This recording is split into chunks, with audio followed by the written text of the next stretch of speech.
الحمدللہ رب العالمین والصلاة والسلام علی رسول الامین وعلی آلہ واصحابہ اجمعین۔ محترم بھائیوں اور بہنوں، آج سورہ حج، سورہ مومنون اور سورہ نور کا خلاصہ بیان کیا جاتا ہے۔ سورہ حج کا ایک حصہ مکی ہے، دوسرا حصہ مدنی ہے۔ پہلا حصہ جو مکی ہے وہ بھی مکے کے آخری دور میں نازل ہوا۔ آغاز اس طرح ہوتا ہے کہ اے لوگو، وہ قیامت کی گھڑی ایسا ہو گئے جیسا ایک سخت زلزلہ ہے، اور اللہ کا عذاب بڑا شدید ہے، تم اس سے بچو۔ اس روز یہ ہوگا کہ ہر دودھ پلاتی ماں اپنے دودھ پیتے ہوئے بچے سے غافل ہو جائے گی، اور ہر حاملہ کا حمل گر جائے گا۔ تمہیں لوگ ایسے نظر آئیں گے جیسے کہ وہ شراب پیے ہوئے ہوں، حالانکہ وہ شراب پیے ہوئے نہیں ہوں گے، بلکہ اللہ کا عذاب ہی کچھ ایسا ہے جو لوگوں کو مدہوش کر دے گا۔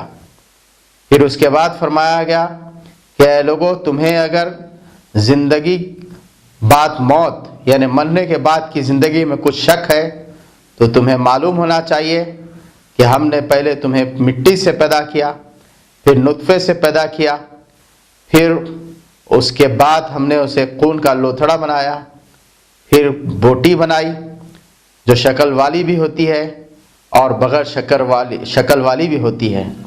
پھر ہم نے ایک وقت تک تمہیں تمہارے ماؤں کے پیٹ میں رکھا، پھر بچے کی شکل میں تمہیں نکالا، پھر تمہیں بڑا کیا، جوان کیا، اور تم میں سے کسی کو بہت بوڑھا کر دیتا ہے اور کچھ بوڑھا ہونے سے پہلے ہمارے پاس آ جاتا ہے۔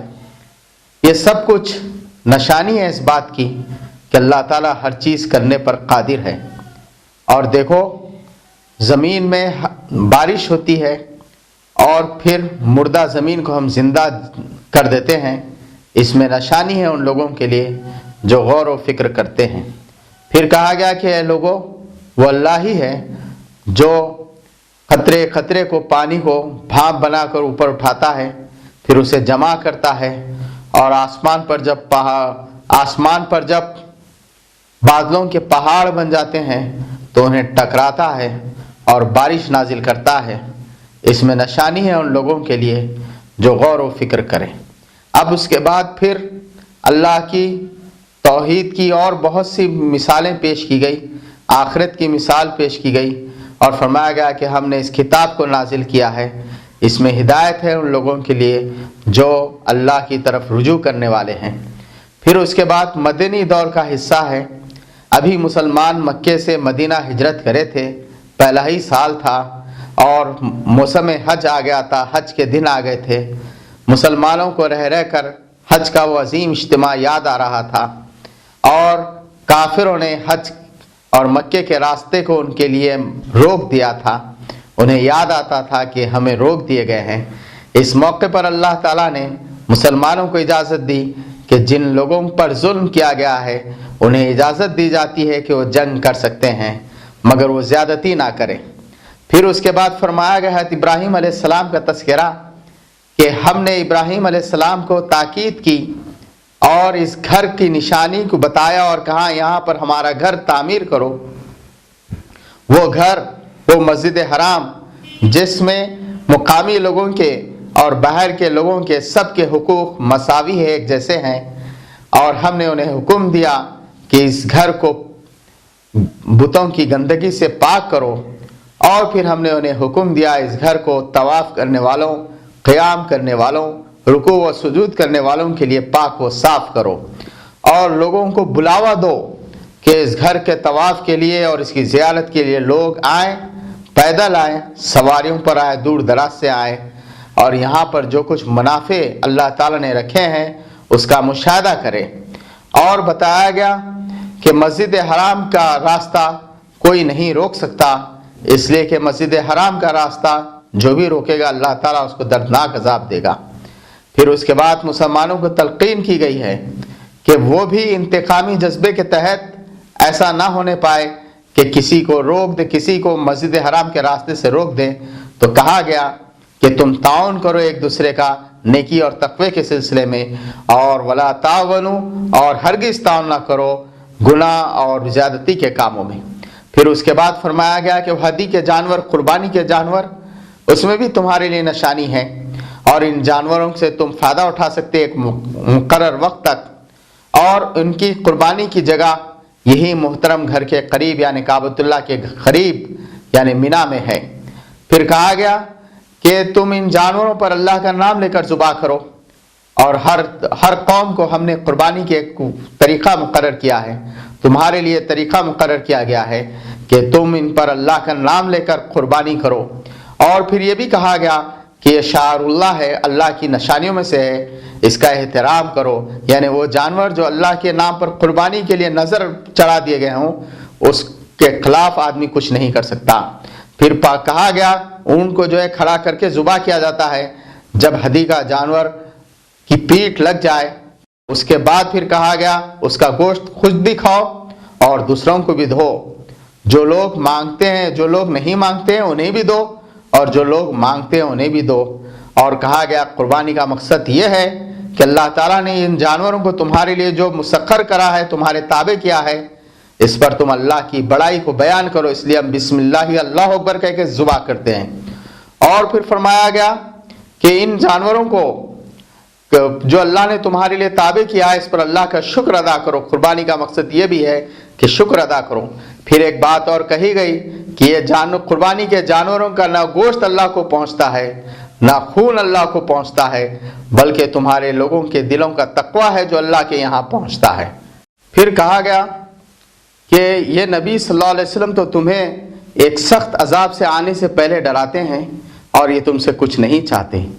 پھر اس کے بعد مزید فرمایا گیا کہ یہ اس لیے کہ اللہ تعالیٰ ہی جو ہے آسمانوں اور زمین کا مالک اور خالق ہے، تم اسی کی بندگی کرو، اور اس لیے کہ اللہ تعالیٰ ہی انسانوں کو پیدا کیا ہے، پھر انہیں مارے گا، پھر انہیں جلا اٹھائے گا، اور وہی جو ہے انسانوں کو رزق دیتا ہے، اور وہی ہے جو کشتیوں کو تمہارے لیے مسخر کر دیا ہے جو سمندر میں چلتی ہیں، اس میں نشانی ہے ان لوگوں کے لیے جو غور و فکر کرتے ہیں۔ پھر اس کے بعد ایک مثال دی گئی، بڑی اچھی مثال دی گئی۔ فرمایا گیا کہ لوگوں تمہیں ایک مثال دی جاتی ہے، غور سے سنو۔ اللہ کو چھوڑ کر لوگ جن جن کو پکارتے ہیں، جن جن ہستیوں کو پکارتے ہیں اور خدا سمجھتے ہیں، وہ سب مل کر اگر ایک مکھی بھی پیدا کرنا چاہے تو نہیں کر سکتے، بلکہ ایک مکھی اگر ان سے کچھ چھین کر لے کر چلے جائے تو اسے پکڑ بھی نہیں سکتے۔ دعا مانگنے والے بھی ضعیف ہیں اور جسے مانگی جاتی ہے وہ بھی ضعیف ہے۔ پھر اس کے بعد آخری رکوع میں اللہ تعالیٰ نے مسلمانوں کو حکم دیا کہ اے لوگوں جو ایمان لائے ہو، رکوع کرو، سجدہ کرو، ورکعوا واسجدوا واعبدوا ربکم، اور اللہ کی عبادت کرو، نیک کام کیے چلے جاؤ، شاید کہ تمہیں فلاح نصیب ہوگی۔ اور کہا گیا کہ اللہ کی راہ میں جہاد کرو، جد و جہد کرو، کوشش کرو جیسا کہ کرنے کا حق ہے، اسی کام کے لیے اس نے تمہیں چن لیا ہے، اور دین کے معاملے میں تمہارے دل میں کوئی تنگی نہیں ہونی چاہیے۔ قائم ہو جاؤ اپنے باپ حضرت ابراہیم علیہ السلام کی ملت پر۔ تمہارا نام اس قرآن میں مسلم رکھا گیا، اور اس سے پہلے بھی مسلم یعنی اللہ کی اطاعت اور اس کی بات ماننے والا رکھا گیا ہے، تاکہ تم لوگوں پر گواہ ہو اور رسول اللہ صلی اللہ علیہ وسلم تم پر گواہ رہیں۔ بس نماز قائم کرو، زکوٰۃ دو، واعتصموا باللہ، اور اللہ سے وابستہ ہو جاؤ، وہی تمہارا مولا اور دوست ہے۔ کیا ہی بہترین وہ مولا ہے، کیا ہی وہ بہترین تمہارا مددگار ہے۔ سورہ حج ختم ہوا۔ بسم اللہ الرحمن الرحیم۔ سورہ مومنون یہ مکی سورہ ہے، اور اس کا مرکزی موضوع یہ ہے کہ حضور صلی اللہ علیہ وسلم پر ایمان لاؤ اور ان کی اطاعت کرو، اور بتایا گیا کہ دیکھو تمہاری معاشرے کے لوگ جن کا کردار پہلے بہت خراب تھا، وہ حضور صلی اللہ علیہ وسلم پر ایمان لاتے ہیں اور ان کے اندر اتنی اچھی صلاحیتیں پیدا ہوتی ہیں۔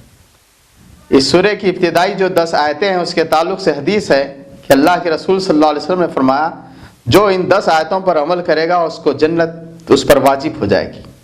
فرمایا گیا قد افلح المؤمنون، کامیاب ہو گئے مومنون جو اپنے نمازوں میں خشوع اختیار کرتے ہیں اور جو لغویات سے دور رہتے ہیں اور جو اپنے شرمگاہوں کی حفاظت کرتے ہیں، سوائے ان کے اپنی بیویوں کے اور اپنے مل کے یمین کے ان پر محفوظ نہ رکھنے میں وہ قابل ملامت نہیں ہیں۔ جو امانتوں کا پاس و لحاظ رکھتے ہیں، عہدوں اور وعدوں کا خیال رکھتے ہیں، اور جو نماز قائم کرتے ہیں اور جو زکوٰۃ دیتے ہیں، زکوٰۃ کے طریقے پر عمل کرتے ہیں اور نمازوں کی ہی نگہداشت اور حفاظت کرتے ہیں، یہ ہیں وہ پکے مومن جو جنت الفردوس میں جائیں گے، وراثت کے طور پر انہیں ملیں گی، جہاں پر وہ ہمیشہ ہمیشہ رہیں گے۔ پھر اس کے بعد فرمایا گیا کہ اے انسانوں، ہم نے تمہیں نطفے سے پیدا کیا، پھر اس سے لوتھڑا بنایا، پھر اس سے گوشت بنایا، پھر ہڈی بنائی، ہڈی پر گوشت چڑھایا، اس طرح ہم تمہیں پیدا کیے ہیں۔ پھر فرمایا گیا کہ وہ ہم ہی ہیں جو آسمان سے بارش نازل کرتے ہیں، طرح طرح کے نباتات اگتی ہیں، اس میں نشانی ہے ان لوگوں کے لیے جو غور و فکر کرتے ہیں۔ پھر حضرت نوح علیہ السلام کا تذکرہ یہاں ملتا ہے۔ فرمایا گیا کہ ہم نے نوح علیہ السلام کو ان کی قوم کی طرف بھیجا، اور نوح علیہ السلام نے کہا کہ تم سب کا ایک ہی خدا ہے اور میں اس کا رسول ہوں، تم میری بات کو سنو اور میری پیروی اختیار کرو۔ تو ان لوگوں نے کہا کہ اے نوح، تم کچھ نہیں، ہم ہی جیسے ایک بشر ہو، اور تم اس لیے کہتے ہو کہ ہم پر فضیلت جتانا چاہتے ہو اور ہم سے بڑے بننا چاہتے ہو۔ اور انہوں نے کہا کہ یہ قیامت وغیرہ کچھ آنے والی نہیں ہے، اور یہ سب ایسی پرانی قصے کی باتیں ہیں۔ پھر انہوں نے کہا کہ یہ تو پرانی باتیں ہیں جو ہم سنتے رہے۔ اپنے لوگوں سے کہا کہ اگر تم اگر اپنے ہی جیسے انسان کی پیروی کرو گے تو بڑے گھاٹے میں رہو گے۔ پھر حضرت نوح علیہ السلام نے اللہ سے دعا کی، پروردگار تو میری مدد فرما کہ ان لوگوں نے مجھے جھٹلایا ہے۔ تو فرمایا گیا کہ اے نوح، تم ایک کشتی بناؤ اور اس میں سوار ہو جاؤ، اور ہر جانور کے ایک ایک جوڑے کو رکھ لو، اور پھر یہ کشتی بہہ نکلے گی۔ تنور ابل پڑا، سب لوگ غرق کر دیے گئے، نوح علیہ السلام اور ان پر ایمان لانے والوں کو بچا لیا گیا۔ پھر اس کے بعد فرمایا گیا کہ ہم نے نوح علیہ السلام کے بعد بہت سی قوموں کو بھیجا اور ان کے پاس رسولوں کو بھیجا، پے در پہ رسول آئے۔ رسولوں نے یہی کہا کہ لوگوں اللہ پر ایمان لے آؤ، اور ہم اللہ کی طرف سے رسول بنا کر بھیجے گئے ہیں، ہماری اطاعت کرو، ہمارے پیچھے چلو۔ تو لوگوں نے کہا کہ ہم ہرگز تمہیں صحیح نہیں سمجھتے، تم تو ہماری جیسے انسان ہو، ہماری طرح کھاتے اور پیتے ہو، ہماری طرح بازار میں چلتے ہو، ہماری طرح بیوی بچے رکھتے ہو، اگر ہم نے اپنے ہی جیسے انسان کی بات مان لی تو بڑے گھاٹے میں رہیں گے۔ پھر انہوں نے قسمیں کھا کر کہا کہ نہیں، ہم یہ نہیں سمجھتے کہ مرنے کے بعد ہم پھر دوبارہ اٹھیں گے، جو کچھ زندگی ہے بس یہی زندگی ہے، اس میں مزے سے رہو۔ فرمایا گیا کہ کاش اس وقت تم دیکھتے ان لوگوں کو جب کہ انہیں دوبارہ زندہ کیا جائے گا، تو یہ پچھتا کر کہیں گے کہ کاش ہم نے رسولوں کی بات کو مانا ہوتا۔ پھر فرمایا گیا کہ ہم نے فرعون کی طرف موسیٰ کو بھیجا، اور دوسرے انبیاء علیہ السلام کا ذکر ہے، سب لوگوں نے اسے جھٹلایا، اور کہا گیا کہ نبی صلی اللہ علیہ وسلم ہم نے آپ پر اس کتاب کو نازل کیا ہے، اور طرح طرح سے لوگوں کو سمجھا رہے ہیں کہ لوگ اس بات کو مان لیں، لیکن لوگوں کا معاملہ یہ ہے کہ وہ ضد اور ہٹ دھرمی کر رہے ہیں۔ پھر کچھ سوالات ان سے کیے گئے کہ نبی صلی اللہ علیہ وسلم سے ان سے پوچھو کہ زمین و آسمانوں کو کس نے پیدا کیا ہے؟ وہ ضرور کہیں گے کہ اللہ۔ ان سے پوچھو کہ کون ہے جس نے چاند اور تاروں کو پیدا کیا؟ وہ ضرور کہیں گے کہ اللہ۔ کون ہے جو بارش نازل کرتا ہے؟ وہ کہیں گے کہ اللہ۔ اور پھر کہا گیا کہ پھر تم کدھر بہہ کے جا رہے ہو؟ کون ہے جس کی پناہ لوگ لیتے ہیں، شیلٹر میں جو آتے ہیں، جو سب کو پناہ دیتا ہے، سب کی مدد کرتا ہے، اور اس سے کسی کی مدد کی ضرورت نہیں ہے؟ وہ کہیں گے ضرور یہ اللہ ہی کرتا ہے۔ تو کہو پھر تم کدھر بہہ کے چلے جا رہے ہو؟ پھر اسی طرح فرمایا گیا کہ جب قیامت قائم ہو جائے گی اس وقت تم دیکھو گے کہ لوگوں کے درمیان کوئی رشتہ باقی نہیں رہے گا، نہ بھائی، نہ بیٹا، نہ باپ، کسی کا رشتہ باقی نہیں رہے گا۔ اور پھر فرمایا گیا اس روز یہ کافر جو انکار کرتے تھے وہ اللہ سے کہیں گے پروردگار ہمیں دوبارہ زندگی دنیا میں بھیج دے تاکہ ہم نیک عمل کریں اور اس عمل سے بہتر کریں جو پہلے کیا کرتے تھے۔ کہا جائے گا کہ یہاں پر فریاد و فغاں نہ کرو، خاموش رہو، تم ہی وہ لوگ ہو جب ہمارے چند بندے یہ کہتے تھے کہ ربنا، اے ہمارے پروردگار ہم پر رحم فرما، ہمارے گناہوں کو معاف فرما، تو سب رحم کرنے والوں سے اچھا رحم کرنے والا ہے، تو تم ان کا مذاق اڑاتے تھے۔ آج ہم نے انہیں بچا لیا ہے اور تمہیں دوزخ کی آگ میں ڈالنے والے ہیں جہاں پر تمہیں ہمیشہ ہمیشہ رہنا ہے۔ اور جن لوگ ایمان لائے ان کے تعلق سے کہا گیا اللہ تعالیٰ انہیں یقیناً جنت میں داخل فرمائے گا جن کے نیچے نہریں بہتی ہوں گی اور ہر طرح کی انعامات انہیں دی جائے گی۔ پھر اس کے بعد آخر میں یہ کہا گیا کہ نبی صلی اللہ علیہ وسلم وَقُلْ رَبِّ اغْفِرْ وَارْحَمْ وَأَنْتَ خَيْرُ الرَّاحِمِينَ، کہیے کہ میرے پروردگار مجھے معاف فرما، مجھ پر رحم فرما، تو سب رحم کرنے والوں سے بہتر رحم کرنے والا ہے۔ بسم اللہ الرحمن الرحیم۔ سورہ نور، بھائیوں اور بہنوں، یہ مدنی سورہ ہے اور اس میں بہت سے احکامات ہیں۔ مسلمانوں کو معاشرتی احکامات سکھائے گئے، اسلامی تہذیب بتائی گئی، اسلامی کلچر کیا ہے وہ بتایا گیا۔ اور یہ اس وقت ہوا جب کہ غزوہ بنی المستلق ہوا تھا، مسلمانوں کو فتح ہوئی اور وہ واپس آ رہے تھے۔ اب اسلام ایک زبردست قوت اور طاقت کی حیثیت سے عرب میں ابھر چکا تھا اور کافروں نے اسے دبانے ختم کرنے کی پوری کوشش کی تھی، لیکن اسلام فتح پر فتح ہوتے گئی۔ اب ان کے اندر یہ ارادہ نہیں تھا کہ اسلام کی مخالفت کر سکے، اور مسلمانوں کو ابھی تک جو کچھ فتح ہوئی وہ اس وجہ سے ہوئی کہ ان کی اخلاقی برتری حاصل تھی۔ حالانکہ ہر معرکے میں یہ ہوا کہ مسلمانوں کے پاس جمعیت کم تھی، ہتھیار کم تھے، مال و اسباب کم تھا، معیشت کمزور تھی، لیکن ان کے پاس جو اخلاقی قوت اور طاقت تھی اس کے بل بوتے پر وہ جنگ پر جنگ جیت رہے تھے۔ جو دشمنان اسلام تھے انہوں نے سوچا کہ مسلمانوں کی جو پازیٹیو پوائنٹ ہے، جو ان کی قوت اور طاقت ہے، اسے کمزور کیا جائے۔ لوگوں کا معاملہ ایسا ہوتا ہے کہ اگر کسی کے اندر خوبی ہوتی ہے جس کی وجہ سے وہ ترقی کر رہا ہے، تو وہ اپنے خامی اور کمزوری کو دور کرنے اور اس کی خوبی کو اپنانے کے بجائے اس کے اندر خامی نکالتے ہیں، اور اگر کوئی خامی نہ نکلے تو کم از کم اس کے اوپر کیچڑ اچھال دیتے ہیں تاکہ اس کا کردار داغدار ہو۔ یہی معاملہ ان لوگوں نے بھی کیا کہ جب غزوے سے واپس آ رہے تھے تو حضرت سیدنا عائشہ صدیقہ رضی اللہ تعالی عنہا کے خلاف انہوں نے الزام لگا دیا۔ واقعہ یہ ہوا تھا کہ جنگ سے واپسی پر حضور صلی اللہ علیہ وسلم واپس آئے۔ بی بی عائشہ فرماتی ہے کہ میں ضرورت کے لیے گئی تھی، ہار میرا گر گیا تھا، اسے ڈھونڈنے گئی۔ اس دوران میں کیا دیکھتی ہوں کہ قافلہ چلا گیا۔ آپ آ کر ایک درخت کے نیچے لیٹ جاتی ہیں اور اپنے اوڑھنی اوڑھ لیتی ہیں، اور پھر اس کے بعد حضرت صفوان وہاں پر آتے ہیں۔ وہ دیکھتے ہیں کہ اللہ کے رسول صلی اللہ علیہ وسلم کی اہلیہ ام المومنین یہاں پر موجود ہیں، تو انا للہ و انا الیہ راجعون پڑھتے ہیں اور پھر کہتے ہیں کہ رسول اللہ صلی اللہ علیہ وسلم کی بیوی ہیں، آپ میرے اونٹ پر سوار ہو جائیے، اور وہ انہیں لے کر پیدل آتے ہیں۔ اور پھر اس کے بعد قافلے میں مل جاتے ہیں۔ قافلے میں جب لوگ آتے ہوئے دیکھتے ہیں تو عبداللہ بن ابی جو سردار ہے منافقین کا، وہ کہہ اٹھتا ہے کہ دیکھو تمہارے رسول کی بیوی رات کسی اور کے پاس گزاری ہے، اس طرح ایک ہنگامہ برپا کرتا ہے۔ اللہ کے رسول صلی اللہ علیہ وسلم تک یہ بات پہنچتی ہے۔ بی بی عائشہ فرماتی ہے کہ مجھے اس کی خبر نہیں تھی، میں نے 1.5 مہینے کے بعد اس کی خبر ہوئی، اور پھر اس کے بعد میں بڑی پریشان ہوئی تو اللہ تعالیٰ نے اس سورہ کو نازل کیا۔ اس میں حضرت بی بی عائشہ کی برات کا اعلان کیا گیا، تو فرمایا گیا کہ یہ صورت ہے جو ہم نے نازل کی ہے اور اس کے آیتوں کو ہم نے فرض کیا ہے تم پر۔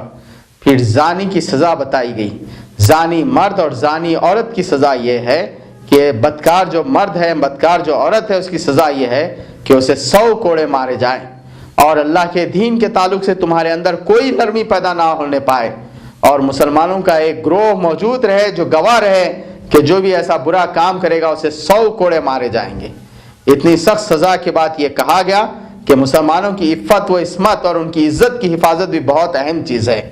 تو فرمایا گیا جو لوگ دوسروں پر الزام لگاتے ہیں ان کے لیے لازم ہے کہ وہ 4 عینی گواہ آنکھوں سے دیکھنے والے لوگوں کو گواہ کی حیثیت سے پیش کریں۔ اگر وہ 4 گواہ کو پیش نہیں کرتے تو انہیں 80 کوڑے مارے جائیں گے۔ اور بتایا گیا کہ اب جو لوگ الزام لائے ہیں ان پر یہ لازم ہے کہ وہ 4 گواہ پیش کریں، اور اگر وہ 4 گواہ پیش نہیں کرتے تو وہ جھوٹے ہیں۔ اور فرمایا گیا کہ اگر اللہ کا رحم اور کرم تمہارے اوپر نہیں ہوتا تو یہ حرکت جو تم لوگوں نے کی اس کی وجہ سے تم پر اللہ کا عذاب آ جاتا۔ پھر کہا گیا کہ اے لوگوں، جب تم لوگ یہ بات اپنی زبان سے نکال رہے تھے اور ایک منہ دوسرے منہ تک یہ بات کو پہنچا رہا تھا اس وقت تم اس بات کو معمولی سمجھ رہے تھے، لیکن اللہ کے نزدیک یہ سخت ناپسندیدہ بات تھی۔ پھر کہا گیا کہ جب تمہارے پاس یہ بات آئی تو تم نے اپنے آپ کے تعلق سے نیک گمان کیوں نہیں کیا، اور فوری یہ کیوں نہیں کہہ دیا حاشا للہ کہ یہ ایسا کام بالکل ہرگز نہیں ہو سکتا۔ جب تم ایسا گندا کام نہیں کر سکتے تو اللہ کے نبی صلی اللہ علیہ وسلم کی بیوی کیسا کر سکتی؟ پھر اس کے بعد ایک قاعدہ کلیہ بیان کیا گیا، جو لوگ طیب ہیں، نیکوکار ہیں، ان کے لیے نیکوکار بیویاں ہیں، اور جو لوگ خبیث ہیں ان کے لیے خبیث برے بیویاں ہیں۔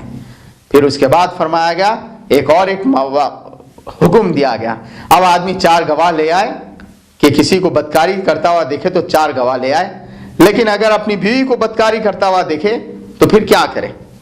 تو ایک حکمت کی تعلیم یہاں پر دی گئی۔ کہا گیا کہ تم میں سے جو لوگ اپنی بیویوں پر الزام لگاتے ہیں ان کے لیے لازم ہے کہ وہ 4 گواہ لے آئیں۔ اگر وہ 4 گواہ نہیں لے آتے تو ایسا ہوگا کہ وہ مسجد میں ٹھہر جائیں اور اس کے بعد 4 مرتبہ وہ یہ کہیں کہ اللہ کی لعنت ہو مجھ پر اگر میں جھوٹ بولتا ہوں، اور پھر 5ویں بار یہ کہیں کہ اللہ کی لعنت ہو مجھ پر اگر میں جھوٹ بولتا ہوں، اور پھر یہ کہے کہ اس نے بدکاری کرتے ہوئے عورت کو دیکھا ہے۔ پھر عورت پر سے عذاب اس طرح ٹل سکتا ہے کہ وہ 4 بار یہ کہے کہ مرد جھوٹا ہے، 5ویں بات یہ کہے کہ اللہ کی لعنت ہو مجھ پر اگر میں جھوٹی ہوں۔ اس طرح اسے کہتے ہیں لیان، اور وہ دونوں میاں بیوی ایک دوسرے سے الگ ہو جائیں گے۔ یہ قانون اسلام کا ہے، ورنہ ہوتا یہ ہے کہ آدمی اگر اپنی بیوی کو بدکاری کرتا ہوا دیکھے تو اسے قتل کر دیتا ہے، ایک ہنگامہ ہو جاتا ہے۔ اسلام نے کہا کہ دونوں کو رخصت کر دیا جائے اور ان کا معاملہ اللہ کے سپرد کر دیا گیا۔ پھر اسی طرح بہت سے احکامات دیے گئے اور بتایا گیا۔ پہلا حکم یہ دیا گیا ہے نبی صلی اللہ علیہ وسلم مومن مردوں سے کہو کہ اپنی نگاہوں کو نیچی رکھیں، اس کو بچائے رکھیں، کسی غیر عورت پر ٹکٹکی باندھ کر نہیں دیکھنا چاہیے۔ اور پھر کہا گیا کہ مومن عورتوں سے کہیں کہ وہ اپنی نگاہوں کو نیچی رکھیں، غض بصر سے کام لیں۔ اور پھر یہ کہا گیا اپنے بناؤ سنگار کو ظاہر نہ کریں۔ پھر مومن عورتوں سے یہ کہو کہ وہ اپنے سینے پر اور اپنے سر پر اوڑھنی اوڑھے رکھیں اور اپنے بناؤ سنگار کو ظاہر نہ کریں الا یہ کہ کوئی ظاہر ہو جائے۔ پھر اس کے بعد اور احکامات دیے گئے۔ حکم یہ دیا گیا کہ کسی کے گھر میں آدمی داخل ہو تو اس وقت تک کسی کے گھر میں داخل نہ ہو جب تک کہ گھر والوں کی اجازت نہ لے لے، اور پھر انہیں سلامتی ان پر سلام نہ کرے۔ اور جب کہا یہ گیا کہ اگر ان سے یہ کہا جائے کہ واپس چلے جاؤ تو واپس چلے جاؤ۔ تو یہ حکم دیا گیا۔ آج ہمارا معاملہ ہے کہ ہم اس حکم پر عمل نہیں کرتے۔ پھر یہ کہا گیا کہ جب تم اپنے گھروں میں داخل ہو تو گھر والوں پر سلامتی بھیجو، السلام علیکم کہنا چاہیے۔ پھر اس کے بعد اور مزید احکامات دیے گئے۔ حکم یہ دیا گیا کہ تم میں سے جو لوگ بیچلر ہیں، غیر شادی شدہ ہیں، ان پر ان کے تعلق سے کہا گیا کہ ان کی شادی کرا دو۔ اگر وہ غریب ہیں تو اللہ تعالیٰ انہیں غنی کر دے گا، انہیں شادی کر لینا چاہیے۔ اور جو لوگ شادی نہیں کر سکتے اور ان کے لیے کہا گیا کہ وہ عزت مابی کو اختیار کریں، عفت و عصمت کی حفاظت کریں۔ اور یہ کہا گیا کہ اے مسلمانوں شیطان کی پیروی نہ کرو، شیطان کی پیروی جو کوئی کرے گا وہ اسے فحش کا اور بے حیائی کا حکم دے گا۔ اس طرح کے احکامات اور اللہ تعالیٰ نے بتائے ہیں۔ بتایا کہ عورتوں کے لیے یہ جائز ہے کہ وہ اپنا بناؤ سنگار اپنے شوہروں پر ظاہر کر سکتی ہیں، اپنے باپوں یعنی باپ دادا نانا سب آ جاتے ہیں ان پر ظاہر کر سکتی ہے، اپنے بھائیوں پر، بھائی میں سگا بھائی، سونتیلا بھائی، رضائی بھائی سبھی آ جاتے ہیں، بھائیوں پر ظاہر کر سکتی ہیں، اپنے بہنوں کے بچوں پر ظاہر کر سکتی ہے، بھانجوں پر، اپنے بھائی کے بچوں پر ظاہر کر سکتی ہے، بھتیجوں پر، اپنے شوہر کے باپوں پر ظاہر کر سکتی ہیں، اور وہ غلام ان پر بھی ظاہر کر سکتی ہیں، اور وہ بچے جو عورتوں کے حالات سے واقف نہیں ان پر بھی وہ اپنے بناؤ سنگار کو ظاہر کر سکتی ہیں۔ پھر کہا گیا کہ جو عورتیں نکاح کی عمر سے تجاوز کر گئے ہیں ان پر یہ پابندی نہیں ہے کہ وہ اوڑھنی اوڑھیں یا سر پر اوڑھنی اوڑھیں یا سینے پر اوڑھنی اوڑھے رکھیں۔ اگر وہ گھر میں نکالنا چاہتی ہے تو نکال سکتی ہیں، اس کی اجازت دی گئی، لیکن ان سے بھی کہا گیا کہ اگر وہ اس کا خیال رکھے تو اس کے لیے بہتر ہے، ان کے لیے بہتر ہے۔ اے نبی صلی اللہ علیہ وسلم ہم نے آیات مبینات کھلی آیتیں نازل کی ہیں اور پچھلے لوگوں کی زندگیاں اور ان کے قصے بتائے ہیں۔ اس میں ہدایت ہے اور نصیحت ہے ان لوگوں کے لیے جو اللہ سے ڈرتے ہیں۔ پھر فرمایا گیا اللہ نور السماواتی والارض، اللہ تعالیٰ زمین اور آسمانوں کا نور ہے۔ اس کے نور کی مثال ایسی ہے جیسے کہ ایک چراغ فانوس میں ہے، اور فانوس کے اطراف فانوس ایسا چمکتا ہے جیسے کہ تارے چمکتے ہو، اور جو ایک ایسے تیل سے روشن ہے جو نہ شرقی ہے نہ غربی ہے، اور آپ اپنے وہ بھڑک اٹھتا ہے، نور پر نور کے اسباب جمع ہو گئے ہیں، اور اللہ تعالیٰ جسے چاہتا ہے اپنے نور کی طرف رہنمائی کرتا ہے۔ ان لوگوں کی رہنمائی نور کی طرف اور ہدایت کی طرف کرتا ہے جو اللہ سے ڈرتے ہیں، اور ایک ایسے دن سے ڈرتے ہیں جس میں دیدے پتھرا جائیں گے۔ جو نماز قائم کرتے ہیں اور زکوٰۃ دیتے ہیں، اللہ تعالیٰ ان سے آسانی کے ساتھ حساب لے گا، اور وہ لوگ جو اللہ کے نور کی طرف نہیں آتے، اللہ تعالیٰ انہیں گمراہ کر دیتا ہے اور انہیں جہنم میں ڈھکیل دے گا۔ اس طرح اللہ تعالیٰ نے پھر اس کے بعد معاشرتی احکامات بھی بیان فرمائے ہیں۔ معاشرتی احکامات میں یہ ہے کہ فرمایا گیا تمہارے جو بچے ہیں وہ تمہارے پاس تمہارے کمرے میں آنے سے پہلے اجازت لے لیا کریں، انہیں یہ سکھاؤ، اور 3 اوقات ایسے بتائے گئے جب کہ تم آرام کرتے ہو، فجر سے پہلے، ظہر کے بعد اور عشاء کے بعد۔ بچوں کو بھی چاہیے کہ گھر میں داخل ہوتے وقت اجازت لیں، باقی دنوں میں باقی اوقات میں اگر وہ اجازت نہ لیتے ہیں کوئی بات نہیں ہے، اس لیے کہ تمہیں ایک دوسرے کی ضرورت ہی پڑتی ہے۔ پھر اس کے بعد کہا گیا جب یہ بچے بالغ ہو جائیں گے تو گھر میں آنے کے لیے بھی ایسی اجازت لیں گے جیسے کہ بڑوں کے لیے کہا گیا ہے۔ پھر اس کے بعد اللہ تعالیٰ نے اور کچھ احکامات دیے ہیں، بتایا گیا کہ وہ کوئی اندھا ہے، لنگڑا ہے، لولا ہے، اگر وہ کہیں سے کوئی چیز کھا لے تو اس پر کوئی حرج نہیں ہے، اس پر چوری کا الزام نہیں لگایا جائے گا معذور پر۔ پھر اس کے بعد فرمایا گیا کہ تم بھی اپنے گھروں میں جو کچھ کھاؤ اس پر کوئی الزام نہیں ہے، اور تم اپنے باپ کے گھر میں، اپنے بھائیوں کے گھر میں، اپنے چچاؤں کے گھر میں، اپنے پھوپھیوں کے گھر میں، اپنے ماموں کے گھر میں، اپنے خالاؤں کے گھر میں، اور ان گھروں میں جس کی کنجیاں تمہارے پاس ہے، اور اپنے دوستوں کے گھروں میں بغیر اجازت کھانے میں کوئی حرج نہیں ہے۔ اور فرمایا گیا کہ اہل ایمان تو دراصل وہ ہیں جو اللہ اور اس کے رسول کے احکامات کو دل سے مانتے ہیں، اور جو کوئی اجتماعی کام میں آتے ہیں تو اس وقت تک نہیں جاتے جب تک کہ رسول اللہ صلی اللہ علیہ وسلم سے اجازت نہ لے لیں۔ اور فرمایا گیا کہ اے نبی صلی اللہ علیہ وسلم جو لوگ آپ سے اجازت لیتے ہیں وہی دراصل مومن ہیں، اور جب وہ آپ کو اجازت لیں آپ سے تو آپ انہیں اجازت جسے چاہیں اس سے انہیں اجازت دے دیجئے، لیکن ان کے حق میں دعا فرمائیے کہ اللہ تعالیٰ انہیں معاف فرمائے۔ اے لوگوں جو ایمان لائے ہو، رسول اللہ صلی اللہ علیہ وسلم کے بلانے کو آپس میں کا بلانا نہ سمجھو، اور جب رسول اللہ صلی اللہ علیہ وسلم تمہیں بلائیں تو حاضر ہو جاؤ۔ اور لوگوں کا معاملہ یہ ہے کہ جب رسول اللہ صلی اللہ علیہ وسلم بلاتے ہیں تو آہستہ سے سٹک جاتے ہیں، انہیں ڈرنا چاہیے کہ اللہ کا عذاب انہیں نہ گھیرے، کیونکہ انہوں نے اللہ کے رسول کی نافرمانی کی ہے۔ اس طرح ہم دیکھتے ہیں کہ سورہ نور میں اللہ تعالیٰ نے بہت سے معاشرتی احکامات بیان کیے ہیں۔ اللہ تعالیٰ سے دعا ہے کہ اللہ تعالیٰ ہمیں قرآن مجید پڑھنے، سمجھنے اور اس پر عمل کرنے کی توفیق عطا فرمائے۔ وآخر دعوانا ان الحمد للہ رب العالمین۔